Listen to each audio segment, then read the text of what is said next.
وہ کمرے میں قدم رکھ چکا تھا، لیکن اگلے ہی پل بیڈ پر نظر پڑتے ہی اس کے سارے ارادوں پر جیسے پانی پھیر دیا گیا تھا۔ بیڈ تو بالکل صاف تھا، وہاں سمن کا وجود کیا، گلاب کی بکھری پتیاں بھی موجود نہ تھیں۔ ساری سجاوٹ نوچ کھسوٹ کر ایک طرف پھینک دی گئی تھی۔ مدثر نے ہاتھوں کی مٹھیاں بھینچے واش روم کے دروازہ کھلنے کی آواز سنتے پلٹتے خوشمگی نگاہوں سے واش روم سے نکلتی سمن کی جانب دیکھا، لیکن اس پر نظر پڑتے ہی اس کے آسان خطا ہو گئے۔ گلے میں گلٹی ابھر کر معدوم ہوئی تھی۔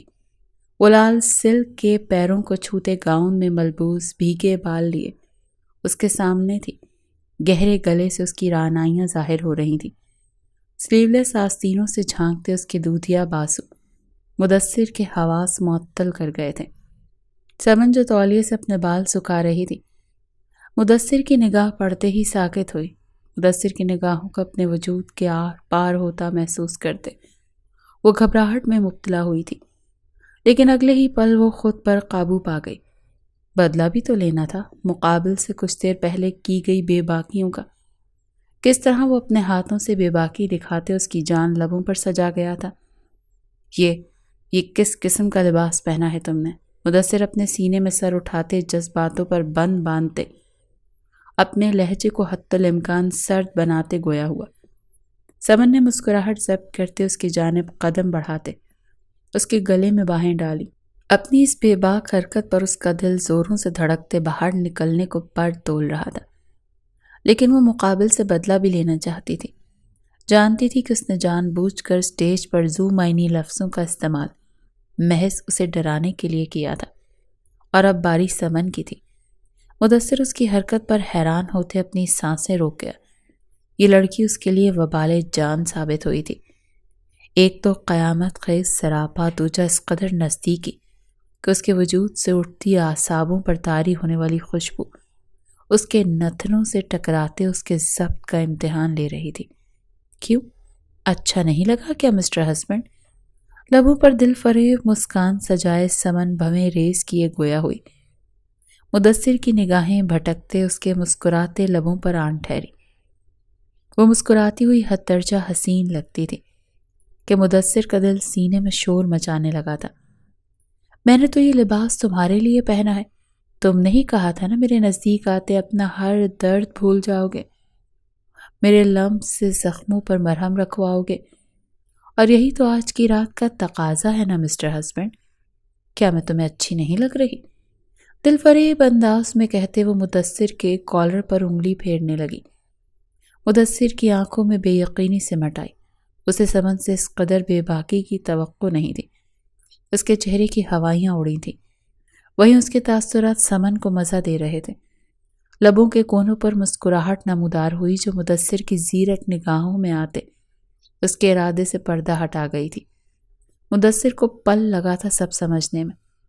وہ جو اس کے بدلتے انداز کو الجھن اور بے یقینی سے دیکھ رہا تھا، مسکراتے اس کی کمر میں اپنے دونوں بازو حمائل کرتے اسے مزید خود میں بھیج گیا۔ سمن کی مسکراہٹ سمٹی وہ مدثر کی آنکھوں کے بدلتے تاثرات اور اس کے لبوں پر پھیلتی مسکراہٹ کو دیکھتے اپنے لب چبا گئی۔ کچھ غلط ہونے کا خیال ذہن میں کھٹکا۔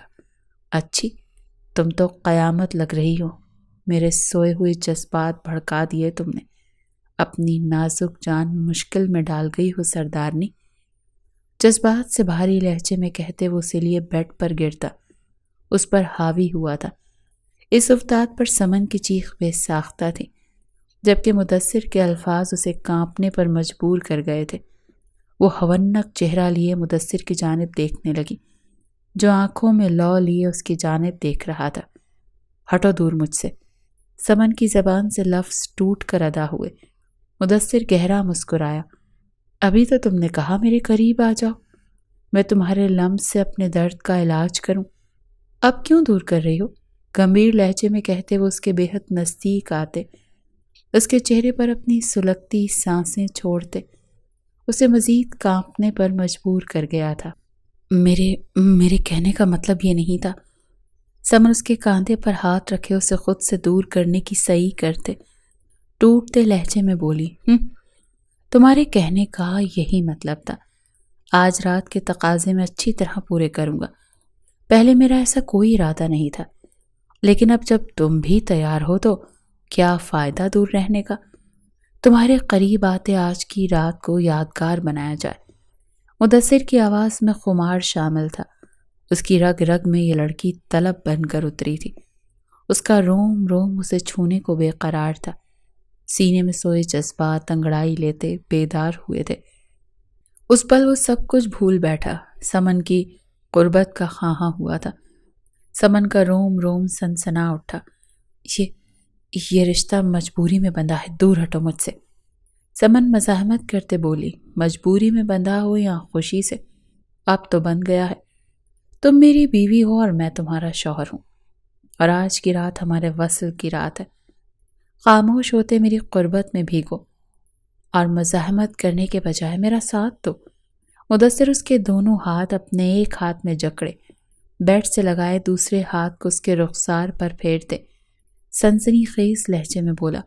سمن کا دل بیٹھ سا گیا، اس کی بازی پلٹ گئی تھی۔ مدثر کی آنکھوں میں خمار کی لالی سمٹ آئی تھی، وہیں اس کے لمس کی نرمی اپنے عارض پر محسوس کرتے سمن کا دل دھڑکنا بھول گیا تھا۔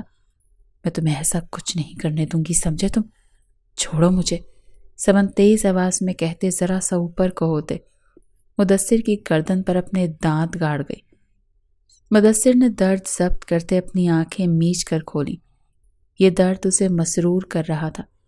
سمن کافی دیر تک اس کی گردن پر اپنے دانت گاڑے اس کی گردن پر نیلی گھڑی بناتے پیچھے ہٹے، گہرے سانس بھرنے لگی تھی۔ اس کی اس قدر زور آزمائی کے بعد بھی اس شخص کی گرفت میں نرمی نہیں آئی تھی۔ اب میری باری، مدثر گمبھیر لہجے میں کہتے سمن کے چہرے پر جھکتے اس کے لبوں کو اپنی گرفت میں قید کر گیا۔ سمن جھٹ پٹا سی گئی، آنکھیں آخری حد تک پھیلی۔ مدثر کا سلگتا لمس اپنے لبوں پر محسوس کرتے اس کی تپش زدہ سانسیں اپنی سانسوں میں شامل ہوتی محسوس کرتے اس کے وجود میں برقی روسی دوڑ اٹھی، ہاتھ پاؤں ٹھنڈے پڑے۔ وہ بے یقینی میں ڈوبی اس کے لمس کو برداشت کر رہی تھی، جو لمحہ بلمحہ شدت پکڑتا چلا جا رہا تھا۔ مدثر کا ایک ہاتھ اس کے وجود پر بے باکی سے سفر کرتا اسے بے بس کر رہا تھا۔ وہ ہار رہی تھی، اس شخص کے لمس سے پگھل رہی تھی۔ سانسوں میں تنگی محسوس ہوئی تھی۔ مدثر اس کی سانسوں کو آزادی بخشتے اس کی گردن پر جھک گیا۔ سمن نے مزاحمت کرنی چاہی، لیکن اس کی مزاحمت بری طرح ناکام ہوئی۔ مدثر اسے بے بس کرتے اسے خود کو سونپنے پر مجبور کر گیا تھا۔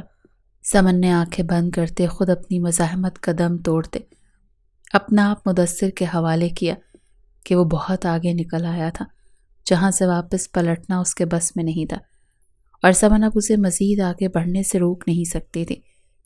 مدثر اس کی خود سپردگی محسوس کرتے اس کے لمس میں کھوتے اسے شدت سے اپنا بناتا چلا گیا۔ اس کے وجود کے گہرے رازوں سے واقف ہوتے اس کے وجود میں گم ہوتے اپنے ماضی کو مکمل بھول بیٹھا تھا کہ اس نے سمن سے شادی اس کا گھمنڈ توڑنے کے لیے کی تھی۔ بھول گیا تھا کہ وہ عورت ذات سے نفرت کا دعوے دار تھا۔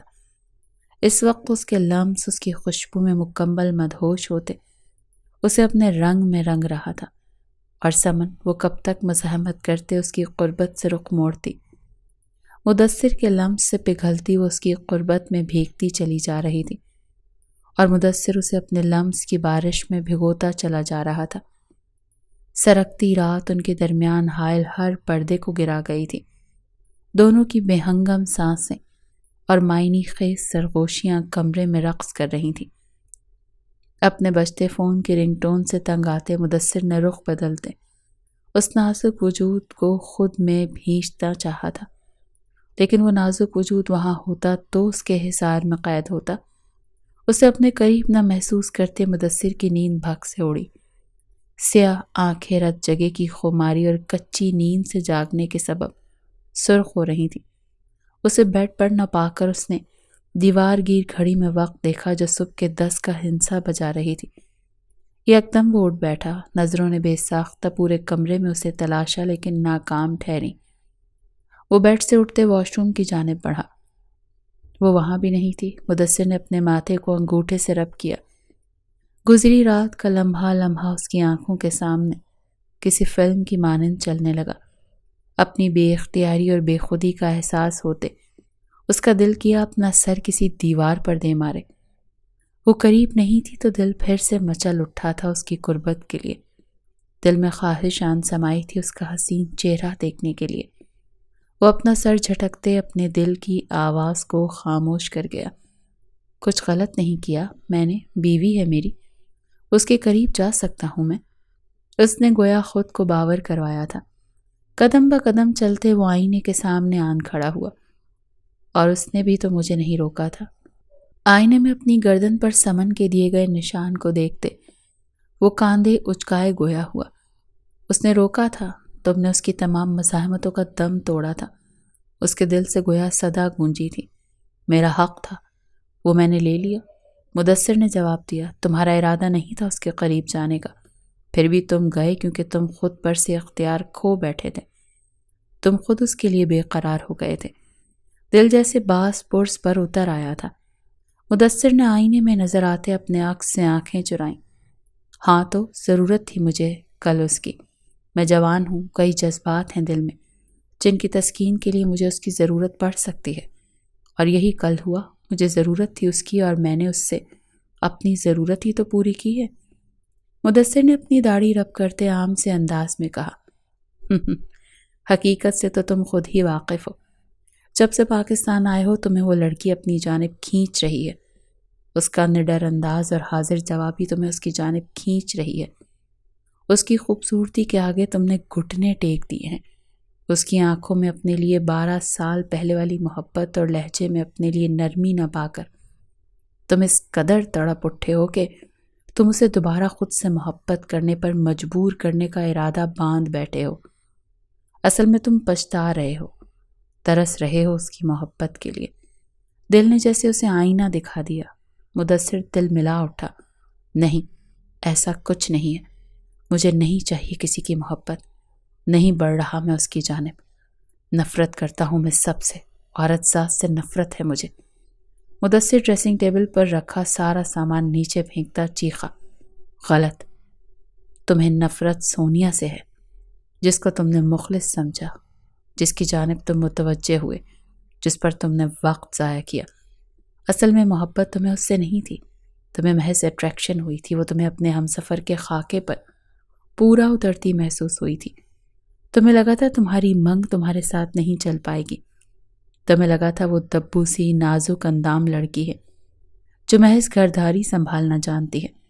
تمہیں محبت اب ہوئی ہے اس لڑکی سے جب تمہاری محرم ہے، جس کی قربت میں تم سکون حاصل کر رہے ہو، جس کی وجہ سے تمہارے لبوں پر مسکراہٹ نے کئی دنوں بعد بسیرا کیا ہے۔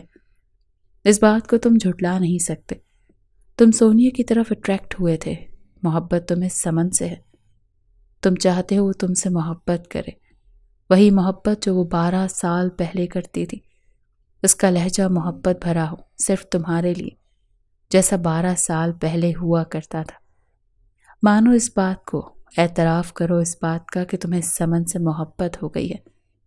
دل جیسے چیخ اٹھا تھا۔ مدثر کو لگا تھا کہ اس کے دماغ کی شریانیں پھولتے پھٹ جائیں گی۔ اس کا چہرہ ضبط کرنے کی شدت سے سرخ ہو رہا تھا۔ نہیں کرتا میں کسی سے محبت۔ مدثر چیختے اپنے بالوں میں ہاتھ پھیرتے اپنے وجود میں پھیلتے اضطراب کو کم کرنے کی سعی کرنے لگا۔ اب دل تو خاموش تھا، لیکن اس کے اندر اضطراب بڑھ چکا تھا۔ یہ کیسی حقیقت اس کا دل اسے بتا گیا تھا جسے جاننے کے بعد سینے میں ایک آگ سی دہک اٹھی تھی، اور اس آگ کو بجھانے کے واسطے وہ تیزی سے واش روم میں جاتے شاور کے نیچے آن کھڑا ہوا تھا۔ شاور آن کرتے وہ اپنے ہاتھ گلاس سے لگائے سرخ آنکھیں بھیجے جبڑے اور ماتھے اور ہاتھوں کی پھولتی رگوں کے ہمراہ گزری رات کا پل پل یاد کرتے مزید بے چین ہوا تھا۔ دل مچل گیا تھا سمن کی قربت کے لیے۔ اپنے جذباتوں پر بند باندھے وہ بھیگتا سینے میں جلتی آگ کو بجھانے کی سعی کر رہا تھا۔ وہ سفید شلوار قمیص میں ملبوس اپنی آستینیں کونیوں تک موڑتے لاؤنج میں آیا تھا، جہاں حویلی کے تمام مکینوں کو دیکھتے اس کی متلاشی نگاہیں سمن کی تلاش میں کچن کی جانب اٹھی تھی۔ لیکن اوپن کچن میں بھی اسے نہ پا کر مدثر کی وسیع جبیں پر شکنوں کا جال بچھا تھا۔ سمن کہاں ہے مما؟ صوفے پر بیٹھی سنبل بیگم سے وہ براہ راست مخاطب ہوتے سمن کے بارے میں پوچھ بیٹھا۔ سب بڑوں کے درمیان مسکراہٹ کا تبادلہ ہوا۔ کل بارات کے دن اسٹیج پر ان دونوں کو ایک دوسرے کے سنگ مسکراتے دیکھ اور آج مدثر کی آنکھوں میں سمن کی تلاش ان سب کو مطمئن کر گئی تھی، ورنہ جس طرح دونوں شادی کے لیے نارضامند ہونے کی ضد باندھے بیٹھے تھے، سب کے دلوں میں ان کے مستقبل کے لیے خدشات آن ٹھہرے تھے۔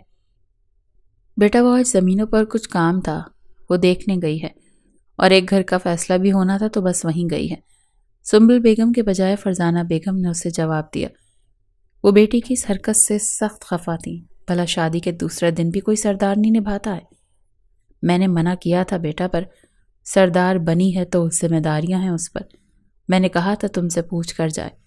فرزانہ بیگم مدثر کے چہرے پر چھائے تاثرات دیکھتے گویا بیٹی کا دفاع کر رہی تھی۔ مدثر نے اپنے ہاتھوں کی مٹھیاں بھینچیں۔ وہ یہاں اسے دیکھنے کے لیے تڑپ رہا تھا، اور وہ زمینوں کا کام دیکھنے گئی تھی۔ سینے میں جلتی آگ جو شاور لینے سے بھی نہیں بجھی تھی، شدت اختیار کر گئی تھی۔ کوئی بات نہیں چاچی، میں اسی کے پاس جا رہا ہوں، آتا ہوں ساتھ لے کر، سنجیدگی سے کہتے وہ لمبے لمبے ڈگ بھرتا حویلی سے باہر نکلا۔ پورچ میں کھڑی اپنی گاڑی میں بیٹھتے وہ زمینوں کی جانب بڑھ گیا، جہاں وہ دشمن جاں تھی جو کچھ دنوں میں ہی اس کے لیے جان کا وبال بن گئی تھی۔ وہ گاڑی زمینوں کے پاس روکے خود سے کچھ دور پر کھڑی اپنی بیوی کو دیکھ رہا تھا، جو گلابی رنگ کے جوڑے میں ملبوس شال کاندھوں پر ڈالے، گلابی آنچل سر پر اوڑے، دھوپ کی تمازت سے سرخ چہرہ لیے کھڑے اپنے پاس کھڑے عمر دراز آدمیوں سے بات کرنے میں محو تھی، جبکہ اس کے ساتھ کھڑا لڑکا جو تقریباً سمن کی ہی عمر کا تھا اسے گھور کر دیکھ رہا تھا۔ مدثر جو اسے گلابی لباس میں ملبوس دیکھ اپنے دل کو معمول سے زیادہ تیز دھڑکتا محسوس کر رہا تھا۔ اس کی نظر سمن کے حسین چہرے سے ہوتی اس لڑکے کی جانب اٹھی جس کی نظروں کا ارتکاز وہ سمن کو دیکھتے اپنے ہاتھوں کی مٹھیاں بھینچ گیا تھا۔ پور پور جھلس چکا تھا، ایک تپش سی تھی جو تلووں سے اٹھی تھی۔ اس کا بس نہیں چل رہا تھا کہ وہ اس لڑکے کی سمن کے چہرے پر جمی نگاہیں نوچ اکھاڑ پھینکے۔ اس سے قبل وہ آگے بڑھتا سمن اس کی جانب پلٹی۔ مدثر کو کچھ قدموں کی دوری پر مٹھیاں بھینچے کھڑے دیکھ اس کے لبوں پر پھیلی مسکراہٹ سمٹ سی گئی۔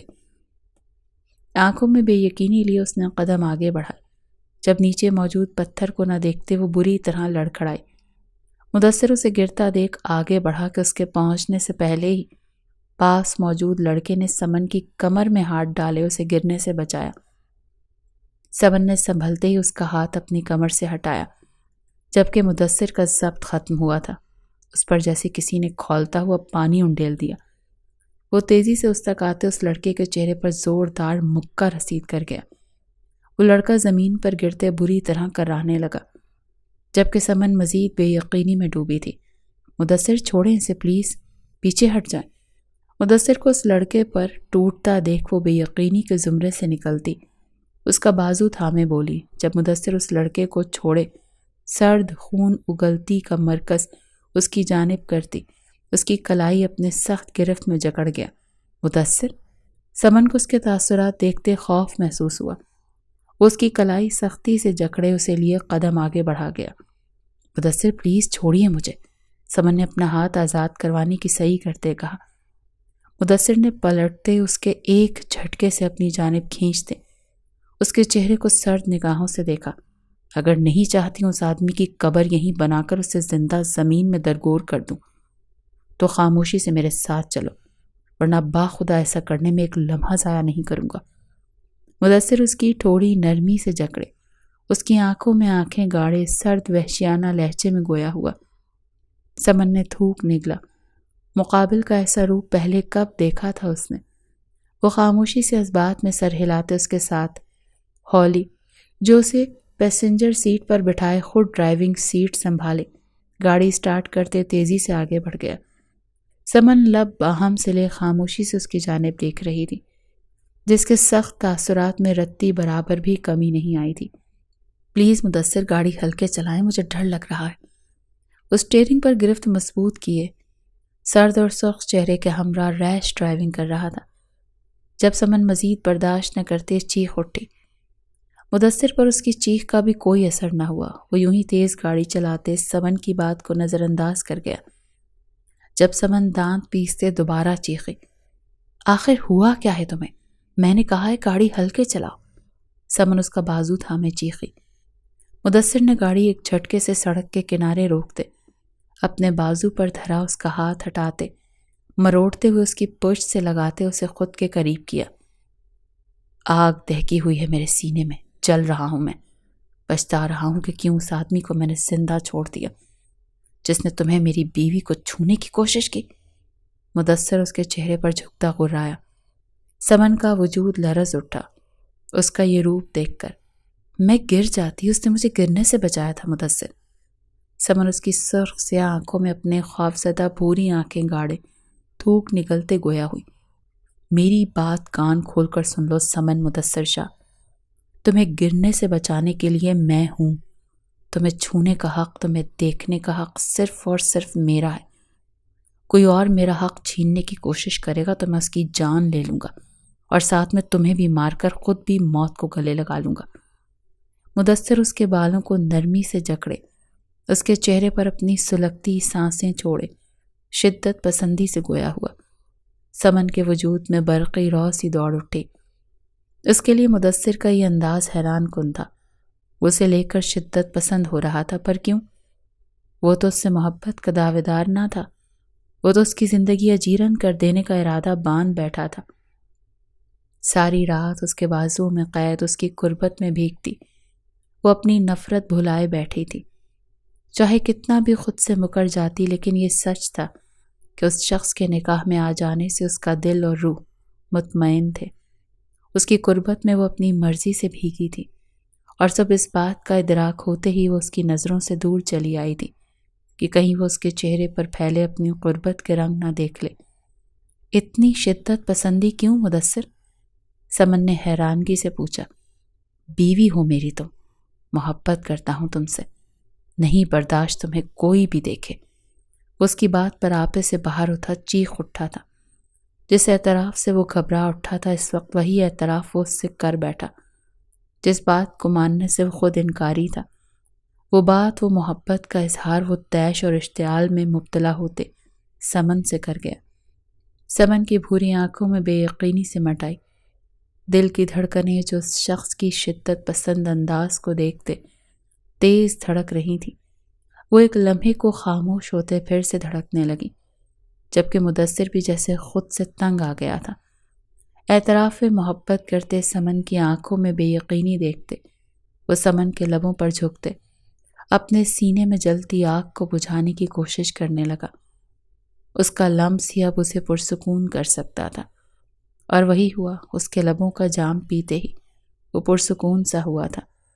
سمن اس کی جسارت پر کانپتے اس کے کالر کو مٹھیوں میں جکڑے اس کے لمس کو برداشت کر رہی تھی۔ ماضی میں جو ہوا غلط ہوا، وہ محبت نہیں اٹریکشن تھی۔ محبت تو وہ ہے جو تم سے ہوئی ہے مجھے۔ ان کچھ دنوں میں تمہاری جانب کھچا چلا آیا ہوں سمن۔ تمہاری یہ بے اعتنائی، یہ سرد انداز مجھے پرسکون نہیں ہونے دیتا۔ میں ترس رہا ہوں اس محبت کے لیے جو 12 سال پہلے تمہارے دل میں میرے لیے تھی۔ میں خود سے مزید انکاری نہیں ہو سکتا، اپنے جذباتوں سے منہ نہیں پھیر سکتا۔ تم صحیح کہتی تھی، تمہیں خود سے محبت کرنے پر مجبور کرنے کے بجائے میں تمہاری محبت میں گودے گودے ڈوب چکا ہوں۔ میں نہیں جانتا میں اپنی غلطیوں کا مداوع کس طرح کروں گا، پر میں ان گزرے سالوں پر شرمندہ ہوں جو تم نے میرے انتظار میں گزارے۔ کیا تم مجھے معاف کرتے میری جانب قدم بڑھاؤ گی؟ کیا تم مجھ سے محبت کرو گی؟ مدثر اس کے لبوں کو آزادی بخشتے اس کی ناک سے ناک جوڑے، اس کی بکھری سانسوں میں سانسیں بھرتے گھمبیر لہجے میں اس کے عارض پر نرمی سے اپنا انگوٹھا پھیرتے گویا ہوا۔ سمن نے اپنی بکھری سانسوں کو اعتدال میں لانے کی صحیح کرتے نم نگاہوں سے اس کی جانب دیکھا۔ محبت کا اظہار کرتے وہ شخص اسے مزید بے بس کر گیا تھا۔ کیا اس کے لیے آسان تھا گزرے ماہ سال کی تکلیف اور اذیت بھلا دینا؟ کیا وہ اتنی جلدی اس انسان کو معاف کر سکتی تھی؟ جس کے واپس آ جانے کی راہ دیکھتے وہ اپنے دل کے دروازے سب کے لیے بند کر گئی تھی، جس کو دیکھنے کے لیے اس کی آنکھیں ترستی تھیں، جس کی محبت پانے کو دل مچلتا تھا۔ نہیں، اتنی جلدی نہیں، اتنی جلدی وہ اس شخص کو معاف نہیں کر سکتی تھی۔ سمن نے رخ بے رخی سے پھیرتے اس کے ہاتھ جھٹکتے اس سے دوری بنائی۔ مدثر نے آنکھیں میچ کر کھولتے اس کی جانب بے بسی سے دیکھا۔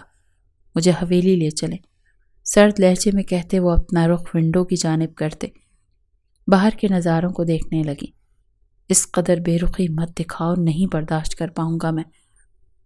کیا تمہارے لیے معاف کرنا آسان نہیں؟ مدثر نے اس کا ہاتھ تھامے گھمبیر آواز میں پوچھا۔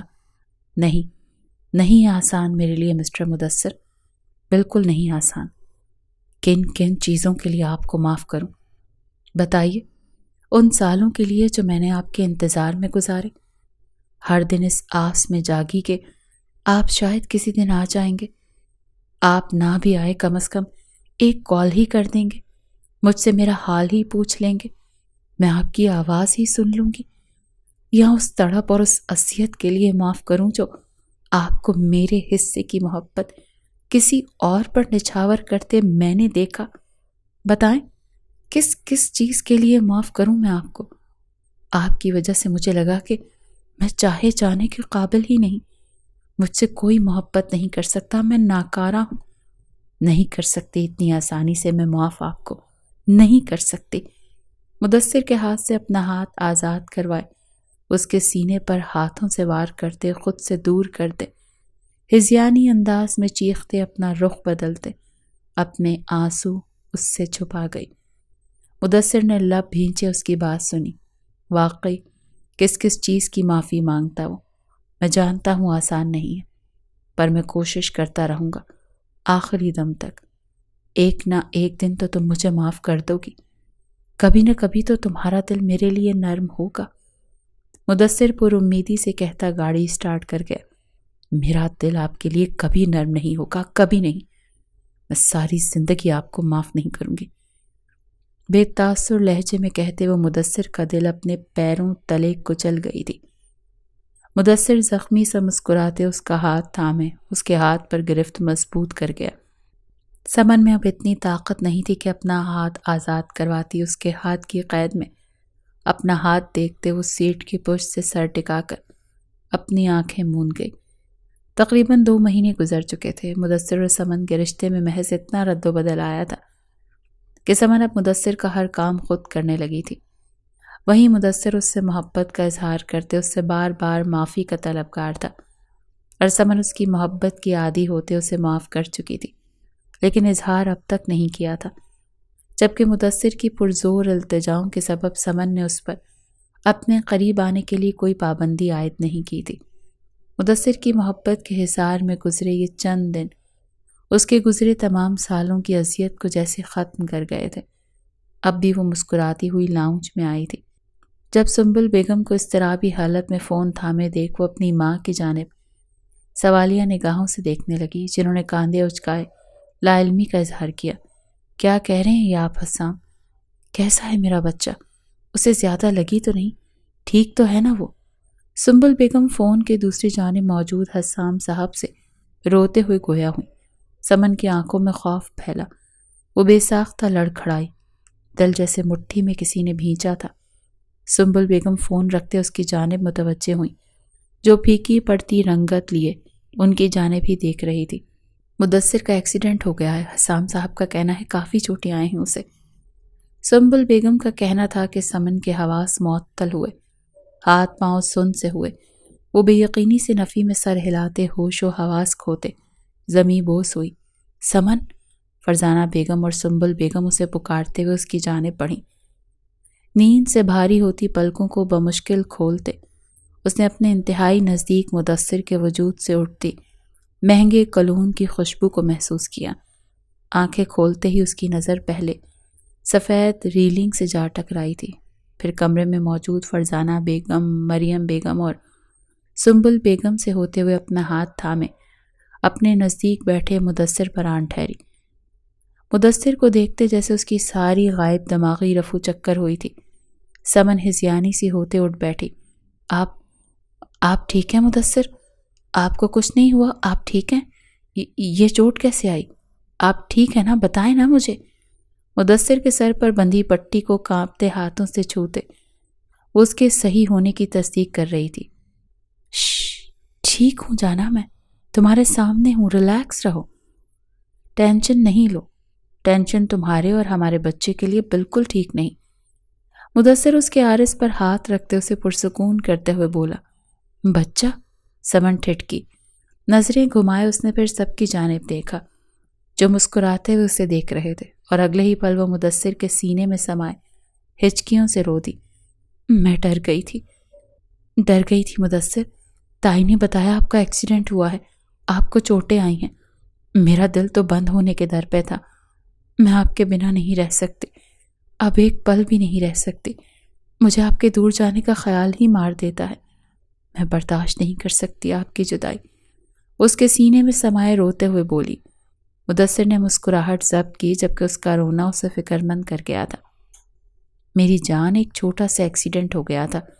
اللہ پاک بھی شاید جانتے تھے کہ اب ہماری زندگی میں ایک ننھا مہمان آنے والا ہے، اسی لیے میری زندگی بخش دی۔ مدثر اس کی پشت رب کرتے محبت سے گویا ہوا۔ میں آپ کے بنا نہیں رہ سکتی مدثر، پلیز آئندہ ایسا نہیں کیجیے گا، آپ بہت ضروری ہیں میرے لیے۔ وہ سو کرتی اپنی ناک مدثر کی شرٹ سے صاف کرتے ہوئے بولی۔ اچھا، پر کوئی تو کہتا تھا کہ اس نے مجھے معاف نہیں کیا، وہ مجھ سے محبت بھی نہیں کرتی۔ مدثر نے اپنے سینے سے اس کا چہرہ اٹھائے اپنے روبرو کرتے مسکراتے ہوئے پوچھا۔ معاف کر دیا ہے آپ کو، اب مزید ناراضگی نہیں رکھ سکتی، اور رہی بات محبت کی تو… سمن کہتے کہتے بات ادھوری چھوڑ گئی۔ تو مدثر بے چین ہوا پوری بات جاننے کے لیے۔ میں آپ سے بے انتہا محبت کرتی ہوں، ماضی کی ساری تلخیاں بھلائے، میں ساری رنجشیں مٹائے اب نئی زندگی میں قدم رکھنا چاہتی ہوں، جہاں میں ہوں، آپ ہوں اور ہماری اولاد ہو۔ سمن شرمیلے لہجے میں کہتے اپنی ماں، پھپھو اور تائی کے قہقہے سنے مدثر کے سینے میں اپنا چہرہ چھپا گئی۔ انشاءاللہ میری جان، اب ہم نئی زندگی کی شروعات کریں گے، جہاں غموں کا ساتھ مل کر سامنا کریں گے اور چھوٹی چھوٹی چیزوں میں خوشیاں تلاش کریں گے۔ مدثر ہنستے ہوئے کہتے اس کے ماتھے پر بوسہ دے گیا۔ فرزانہ بیگم، مریم بیگم اور سنبل بیگم نے دونوں کو دیکھتے ان کی بلائیں لیتے انہیں اور ان کی آنے والی اولاد کو ڈھیروں دعاؤں سے نوازا۔